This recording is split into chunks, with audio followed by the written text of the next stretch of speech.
হলো শ্রাবণ? কি এমন আলাদিনের প্রদীপ দেখাবা যে বারবার কল দিচ্ছ? এত ধৈর্য হারালে তো চলবে না। এখনই যে বিশাল একটা ধাক্কা খাবে সেটার জন্য তুমি প্রস্তুত হয়ে নাও। এই বেশি ঢং করো না তো। কি বলবা সেটা বলো, আমার হাতে বেশি সময় নাই। মানহা, কে মেয়ে? আমার প্রিয়তমা।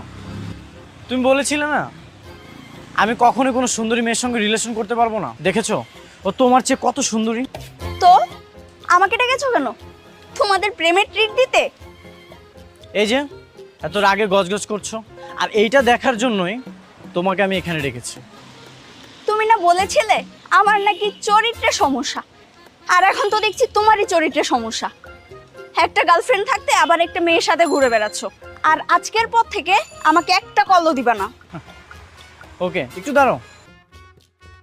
এই যে তোমার সামনেই তোমার নাম্বারটা আমি ডিলিট করে দিলাম, এই দেখো।